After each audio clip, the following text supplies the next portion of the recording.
Coming up on Murrow News 8, the Apple Cup is here. We spoke with WSU fans and businesses about what they're expecting for the big weekend. And cold beverages are starting to make their appearance at Cassidy Field. All that and more coming up.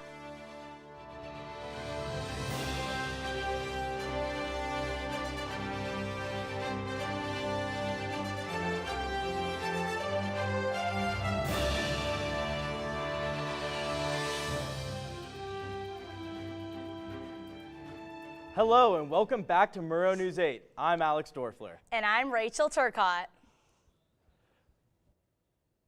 Festivities are starting in the gray lots already. Our reporter Payne Yeager with more. We are here at Cassidy Field at Martin Stadium interviewing tailgaters to hear what they have to say for the upcoming Apple Cup. Just right over here.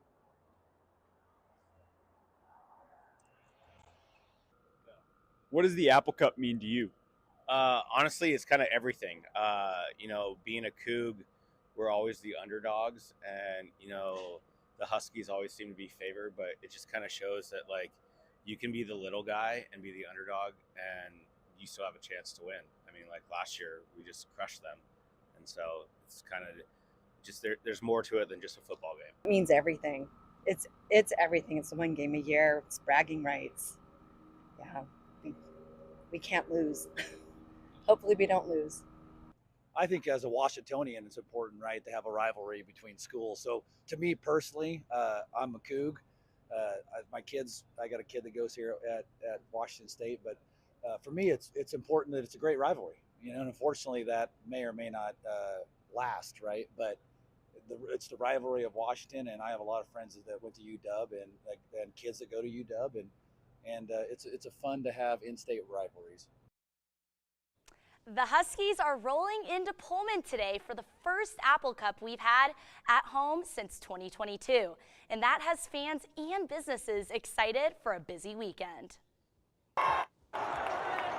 It's officially Apple Cup weekend, and fans are pumped for what's to come, especially WSU freshman Charlie Templeton.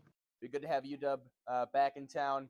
Hoping to get the win. Obviously, it was a tough week last week, but I believe this team has what it takes to win, particularly at home.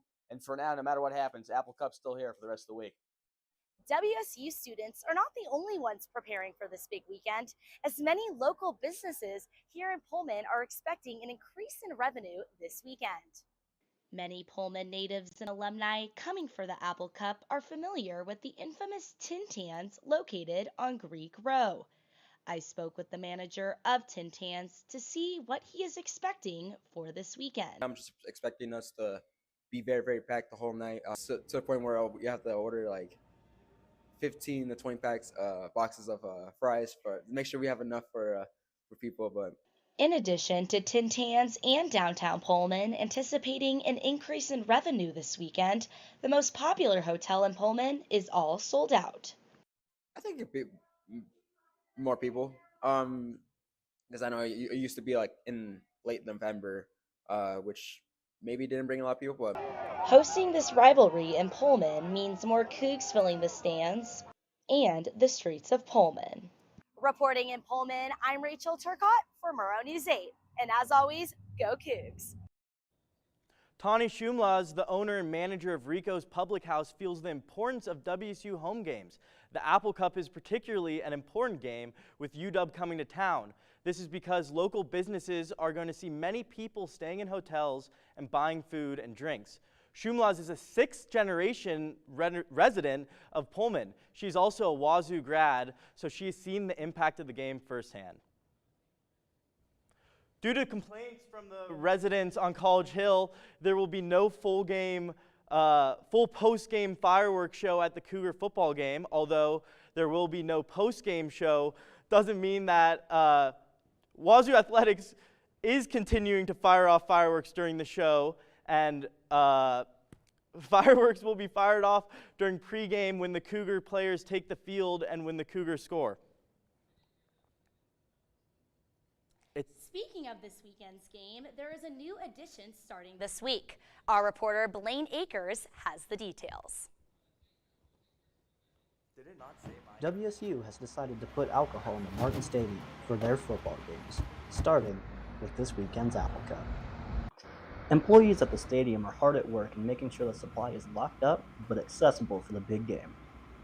The specific cans that are being loaded into containers for the event are Coors Light, Topo Chico Hard Seltzer, and Tie It On Dry Hard Cider.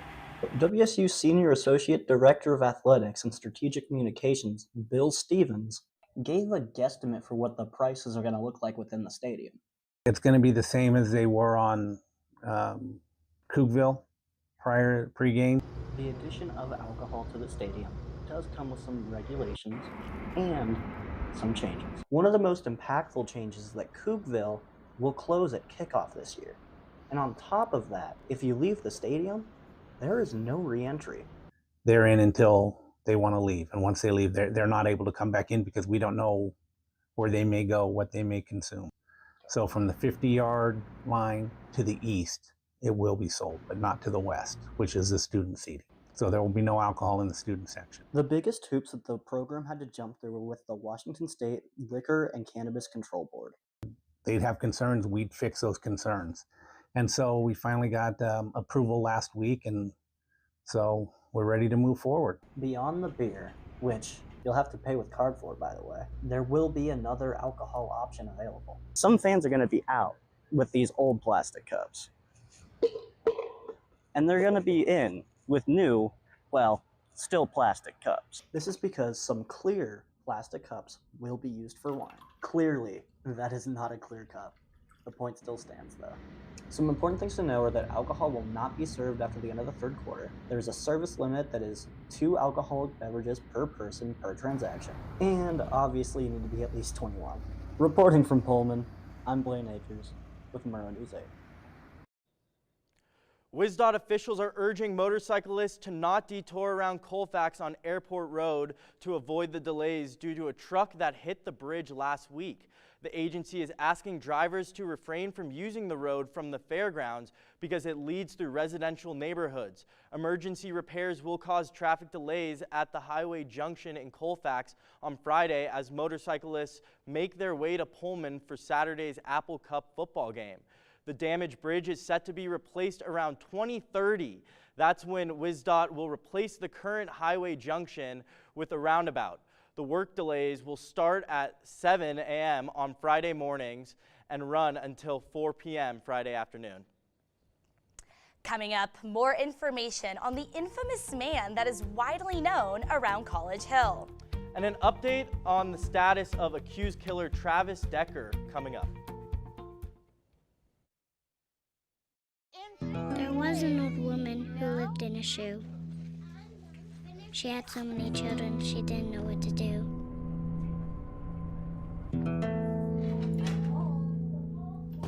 She gave them some broth without any bread and kissed them all soundly and put them to bed. Hunger is a story we can end. End it at feedingamerica.org.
So, I just moved in with his family, and it's embarrassing. The little one, he likes to go outside and crawl around in the giant litter box. I don't know what he's doing. I mean, I was born and I knew how to use the litter box. Look at that. That's disgusting. Oh, poop already. You're making me nervous. Oh, okay, I can't look at this anymore. I really hope he grows out of this, for his sake. You may know him as McLovin, but his real name is Lee Purser Frost. He patrols the streets of Greek Row, quote, rage baiting others. Take a look. For most, College Hill is a fairly welcoming place. But for one man, it's become apparent that that's not the case. Lee Purser Frost, aka McLovin, has made a name for himself. Purser Frost, a 31-year-old man who seemingly came out of nowhere, is patrolling and harassing the streets of Pullman. Purser Frost hasn't gotten the hint that he's not wanted.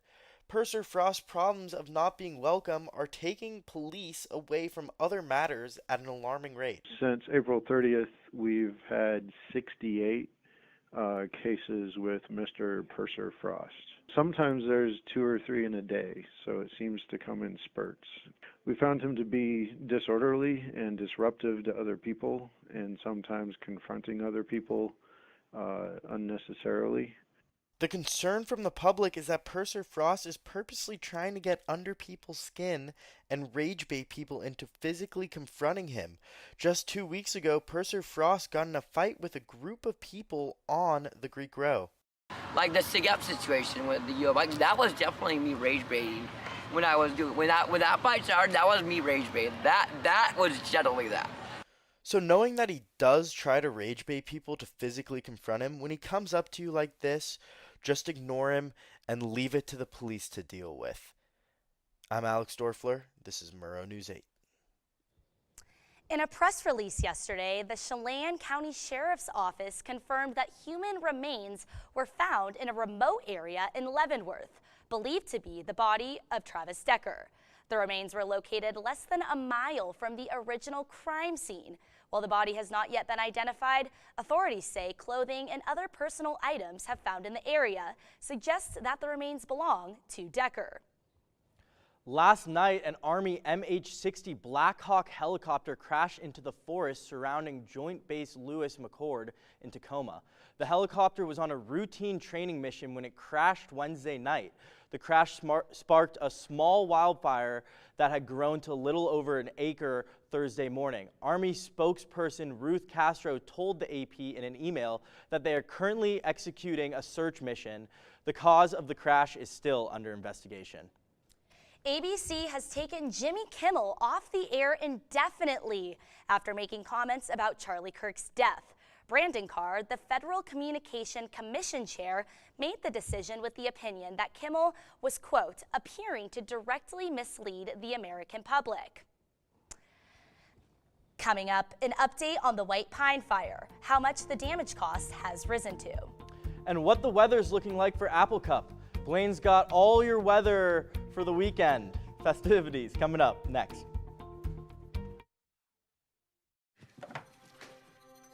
Days, months. Hey, I'm Jim from across the street. Years. I'd like to give you this. A lifetime. Can rush by without realizing what we're missing. But it doesn't have to be that way. We have a choice to take action. Visit maketheconnection.net to find out more.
Can I tell you a cat joke? Just kidding. Why did the girl ask the mushroom to dance? Because he was a fun guy. What do you call a pig that knows karate? Pork chop. So how does a tissue dance? Put a little boogie on it.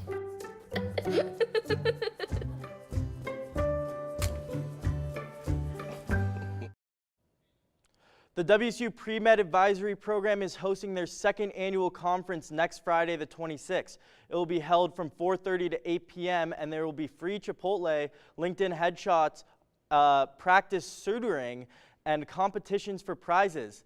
The schedule and sign-up link can be found on the Pre-Med Instagram. The West Coast Health Alliance has issued official recommendations for this respiratory virus season. They recommend the COVID-19 vaccine for anyone over 65 and anyone younger than 23 months, with exceptions to those that have risk factors. Washington, Hawaii, Oregon, and California announced their alliance on September 3rd. There is still no change in the status of the White Pine fire in North Latah County, but U.S. Forest Service reports that progress is being made. The USFS has spent over $11 million trying to put out the flames. Well, it looks like the heat will be hanging on a couple more weeks. What are you seeing out there, Blaine?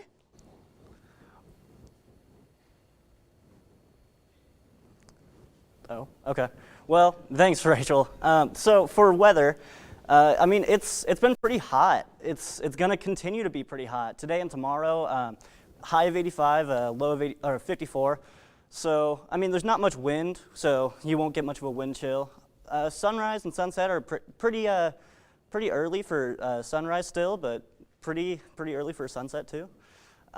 So yeah, tomorrow we're looking at 84 and 54, and there will be a little bit more wind tomorrow, but for the game specifically, we're looking at pretty high temperatures, so you might want to dress for a hot day. Again, sunrises and sunsets are on your screen right now, but yeah, just make sure you stay cool for the game. Across the state, what we're looking at is an generally colder side on the west side, but more towards the center of the state, we're looking really hot. A little hotter than here, which is currently at about 85 and 88. So yeah, I mean, let's continue to make sure that we're staying hydrated and all good. So yeah. So for the 5-day, what we're looking at, again, it's going to be sunny this weekend pretty much the whole time until Sunday. Sunday, we're going to really get to some rain potentially, but probably not. What we're looking at is definitely some clouds for sure. It's, again, going to heat right back up. What we're looking for the whole time is basically just 70s and getting back up into the 80s. So we're gonna definitely be staying in pretty solid weather. Not anything that's too harsh in heat. But yeah, back to you guys at the desk. Thanks, Blaine. Coming up, who's starting at QB tomorrow and who the biggest problem is on UW's team. We've got an Apple Cup preview coming up. And we talked to a legend behind Washington State athletics, how he has preserved the history of the Cougs. Up next.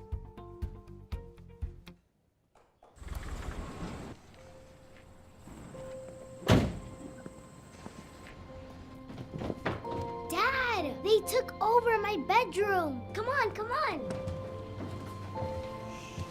Okay, Dad. 1, 2, 3. Dad!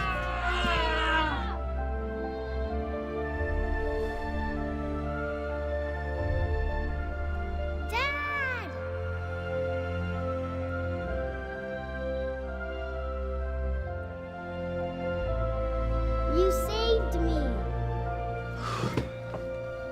Dad? Are you okay? I'm fine, dear.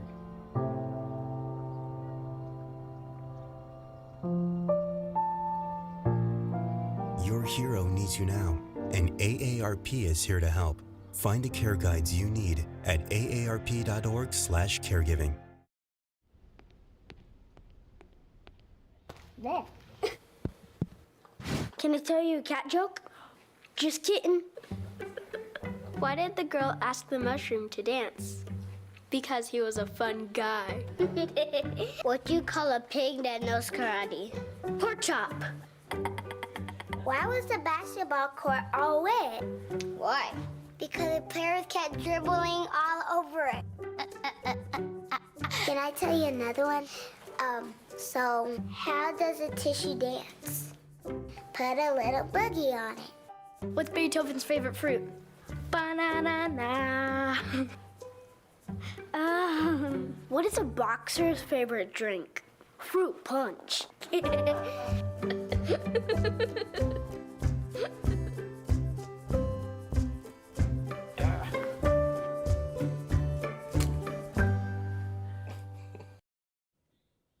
Hey, I'm Cooper. This is your sports. It's Apple Cup weekend, and WSU has got a task ahead of them. The Cougs are 2-1, coming off a 59-10 loss to North Texas.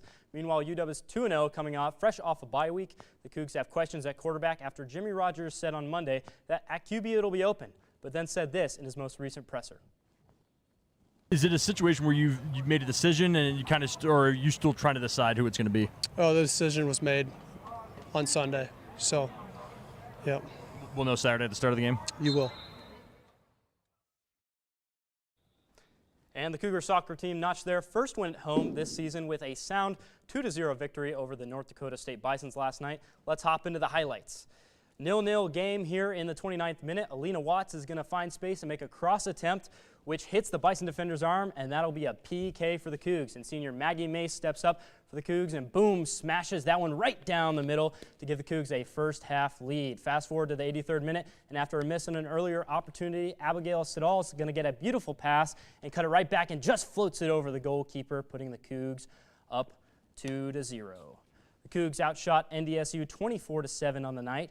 Here's Coach Todd Schulenberger and goal scorer Maggie Mace about the bounce-back win and their upcoming matchup against the Montana Grizzlies. We got to win, and we haven't won a lot right now. We got a bunch of ties. The girls worked hard, and on to the next. I think we did great tonight. Obviously, there's stuff we can improve on. Like, at times they caught us back there, and we lost possession a few times. But this is just good to get our confidence up going into conference that we know we can score. Well, we got a big task. Our great team, great coach. I think they smacked Gonzaga tonight 4-0, so we got another tough game. There's no doubt about it. We had an Apple Cup showdown on Wednesday night with girls volleyball going toe-to-toe with our rivals, the Huskies. The Cougs showed promise of overtaking the Huskies, but ultimately fell after 4 really close sets in Bowler Gym. Lucy Bleskova paced WSU with a team high of 16 kills and 2 service aces, while Mary Healy added 12 kills and 5 blocks defensively of her own. Tinon's Munar Galmes anchored the back row with a team best of 17 digs, and Eliana Tia tallied 9 digs with 7 kills. Rod Commons is a quiet presence behind the lens at WSU games, but before capturing Cougar history, he was helping write it. Jet Hatch reports. If you go to a WSU sporting event, you might see a man with a camera roaming the sidelines. For more than 30 years, Rod Commons was the quiet but steady presence behind Washington State athletics. From football Saturdays in Pullman to March Madness runs on the hardwood, he was the one making sure the Cougars' story reached fans, reporters, and broadcasters around the nation. I'd put the people first and the highlights, the bowl games and things second. Commons started at WSU in the early 1970s, and over the decades, he became the go-to source for everything Cougars. He worked hand in hand with coaches, student athletes, and journalists, building relationships that lasted long after the games ended.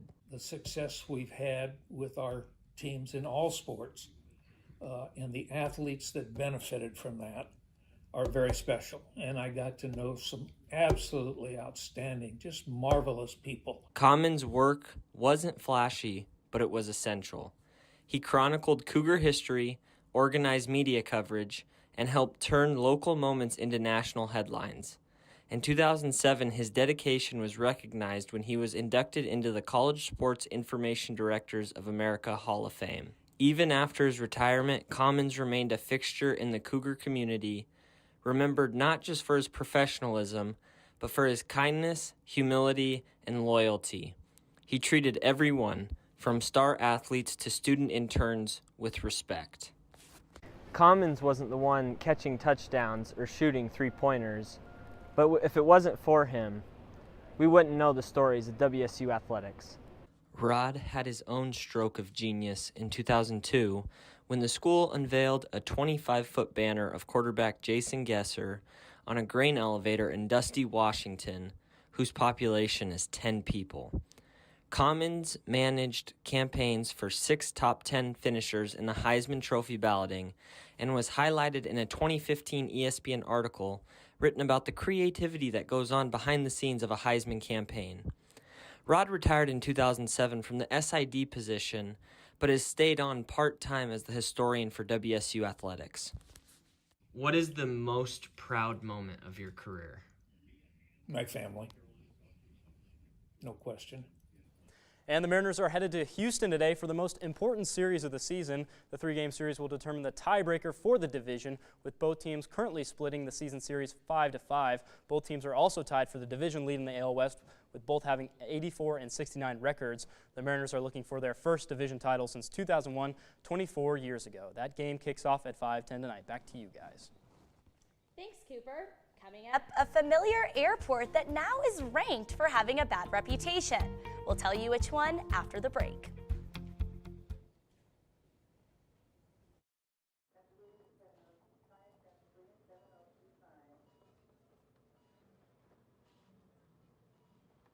It's okay to be scared. You don't have to be so strong.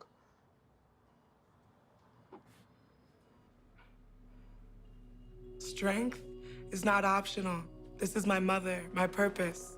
Real muscle is lifting her spirits between bedpans and bad news from doctors that doubt her strength.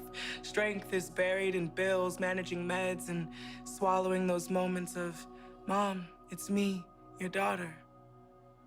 Remember? My strength is super, but I'm still human, right? Look who's here. There she is. Thanks for your patience. How you feel? If you're caring for a loved one, visit aarp.org/caregiving for care guides and community, or call 1-877-333-5885. 1 in 3 adults has pre-diabetes. 1 in 3. That means it could be you, your favorite brother, your other brother, you, your football buddy, your football buddy, you, the boss's boss. If 1 in 3 adults has prediabetes, that means it could be you, your barber, your barber's barber. Nice work. Thanks. You, your plumber, Breathe right into your foot. your plumber's masseuse. Yes. You, your dog walker, On your left. your cat jogger. Or you, your co-pilot, your co-pilot's co-pilot. While 1 in 3 adults has prediabetes, with early diagnosis, prediabetes can be reversed. Take the risk test at doihaveprediabetes.org to know where you stand. An annual report ranks Seattle-Tacoma International Airport as the 3rd worst mega airport in the U.S. The best mega airport on the list was Minneapolis-St. Paul International Airport, and the worst mega airport was Newark Liberty International Airport. Have you guys used SeaTac recently? Yeah, you know, I used SeaTac when I flew to Pullman about a month ago to move in, and I unfortunately can't attest to that news. I feel like it wasn't the best experience. My flight got delayed a couple times, so yeah. Yeah, you know what, being from California and having to come in here, it's hard to get to Pullman, not a lot of direct flights, so I'm in SeaTac all the time, and it's a very cramped airport, and there's always a lot of foot traffic. And the food isn't like, there's no great food really. Oh no, I tried the Qdoba once and I feel like it wasn't fully cooked. We definitely need to maximize the options at SeaTac. I think once you're in SeaTac, it's okay. It's really that TSA checkpoint that really hangs a lot of people. No, I think it's the whole airport. Not really great views. There's one terminal that's like fairly modern, but Thank you so much for yeah. tuning in to Murrow News 8. Check our socials.